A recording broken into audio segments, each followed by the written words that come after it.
Every day in the United States, more than 100 people lose their lives to gun violence.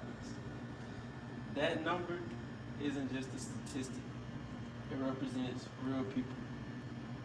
Parents, children, friends, classmates. People who left home expecting a normal day and never returned. What makes this even more painful is that a large number of these tragedies are not spread evenly across the country. Instead, they are concentrated in specific neighborhoods, places where poverty is not just present, but deeply rooted. My name is Jalen Lee, and I've spent time researching how social and economic conditions shape crime in America. Gun violence is usually defined as the use of firearms to harm or kill others. Poverty, on the other hand, is the lack of financial resources and opportunities needed to meet basic needs like housing, education, and safety. Today, I want to focus on a difficult but important idea. Poverty is one of the strongest forces driving gun violence in America. Not the only cause, but one of the most powerful and consistent factors behind it. Because if we want to reduce violence, we have to understand what is creating the conditions for it in the first place. So I'm going to walk through three things. First, how poverty causes conditions for violence.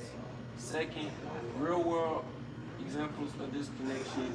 And finally, solutions actually make a difference. To understand the connection between poverty and gun violence, we have to look at what poverty actually creates in daily life. In many low-income communities, there are fewer job opportunities, underfunded schools, and limited access to mental health services or community programs. When people grow up in environments like this, opportunity feels distant or unavailable. According to the Urban Institute, neighborhoods with higher poverty rates consistently experience significantly higher levels of gun violence. That's not coincidence, it's a pattern. But beyond statistics, there's a human side to this. Imagine growing up in a neighborhood where your school is under-resourced, where your family is struggling to pay bills, and where recreational spaces are limited.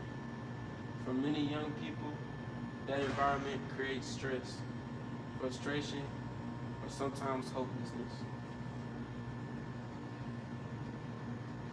And in those conditions, some individuals begin to make decisions based on survival rather than long-term thinking. That can include joining gangs, participating in illegal activity, or carrying weapons for protection. It's not about excusing behavior, it's about understanding the environment shaping it. When opportunity disappears, desperation often fills the gap. And that desperation is one of the key conditions that increases the likelihood of violence. We can also see this connection in real-life cities across the United States.